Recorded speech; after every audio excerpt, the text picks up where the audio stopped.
ಮತ್ತು ಈ ಒಂದು ಯೋಗಗಳನ್ನು ಒಂದು ಒಂದು ಒಂದು ಕರಿಕ್ಯುಲಮ್ ಆಗಿ ಯಾಕೆ ನಾವು ಮಾಡಬಾರ್ದು?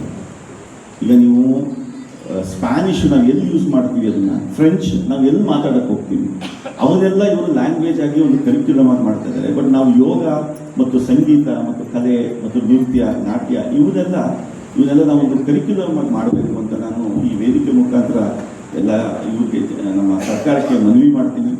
ಹಾಗೆ ಯಾಕೆಂದರೆ ಇದು ಇದೇ ಥರ ಹೋಗ್ತಾ ಇದ್ದರೆ ನೋಡಿ ಇವತ್ತು ಬಹಳಷ್ಟು ಕಡಿಮೆ ಜನ ಸೇರಿದ್ದೀವಿ. ಇಂಥ ಒಂದು ಅದ್ಭುತ ಕಾರ್ಯಕ್ರಮಕ್ಕೆ ಬಹಳ ಪ್ರೋತ್ಸಾಹ, ಯಾಕೆಂದರೆ ಹಾಡೋರಿಗೆ ಪ್ರೋತ್ಸಾಹ ಇರೋದೇ ಜನಗಳಿಂದ. ಅವ್ರ ಜನಗಳು ಹೆಚ್ಚಿನ ಮಟ್ಟದಲ್ಲಿ ಸೇರಿ ಇಂಥ ಒಂದು ಕಾರ್ಯಕ್ರಮವನ್ನು ಯಶಸ್ವಿಗೊಳಿಸಬೇಕು.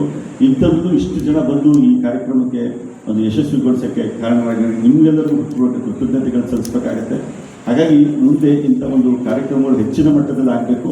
ನೀವು ನಮ್ಮ ಪುಷ್ಪಲತಾ ಶಿವಕುಮಾರ್ ಅವರು ಭಾಳ ಒಂದು ಉತ್ಸಾಹದಿಂದ ಇಂಥ ಒಂದು ಸಂಗೀತ ಶಾಲೆಯನ್ನು ಇದು ಮಾಡಿದ್ದಾರೆ. ಅವರ ಜೊತೆಯಾಗಿ ಶಿವಕುಮಾರ್ ಸರ್ ಅವತ್ತು ಭಾಳಷ್ಟು ಸಪೋರ್ಟಿವ್ ಆಗಿ ನಿಂತ್ಕೊಂಡು ಅವ್ರಿಗೆ ಸಪೋರ್ಟ್ ಕೊಡ್ತಾ ಇದ್ದಾರೆ. ಹಾಗೆ ನಮ್ಮ ಪ್ರಸನ್ನ ಕುಮಾರ್ ಸರ್ ಅಷ್ಟೇ ಭಾಳಷ್ಟು ಅವ್ರಿಗೆ ಒಂದು ಪ್ರೋತ್ಸಾಹ ಕೊಡ್ತಾ ಇದ್ದಾರೆ. ಹೀಗಾಗಿ ಇಂಥ ಒಂದು ನೆಚ್ಚಿನ ಮಟ್ಟದಲ್ಲಿ ಇಂಥ ಕಾರ್ಯಕ್ರಮಗಳಾಗಲಿ. ಯಾಕೆಂದರೆ ಈಗಿನ ಒಂದು ಲೈಫ್ ಸ್ಟೈಲು ಎಲ್ಲರೂ ಭಾಳ ಟೆನ್ಷನಲ್ಲಿ ಇರ್ತಾರೆ. ಅವ್ರಿಗೆ ಈ ಮ್ಯೂಸಿಕ್ಕು, ಡ್ಯಾನ್ಸು ಇವೆಲ್ಲ ಸ್ವಲ್ಪ ಮನೋರಂಜನೆ ಕೊಟ್ಟರೆ ನಿಮ್ಮ BP, ಶುಗರು ಇವೆಲ್ಲ ಸ್ವಲ್ಪ ಕಡಿಮೆ ಆಗುತ್ತೆ. ನೆಮ್ಮದಿಯಿಂದ ಇನ್ನೂ ಹೆಚ್ಚಿನ ಮಟ್ಟದಲ್ಲಿ ಆರೋಗ್ಯಕರವಾಗಿ ನಾವು ಇರ್ಬೋದು.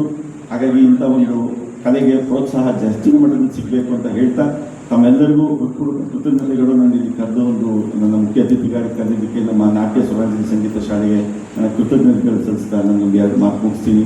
ಜೈ ಹಿಂದ್, ಜೈ ಕನ್ನಡ.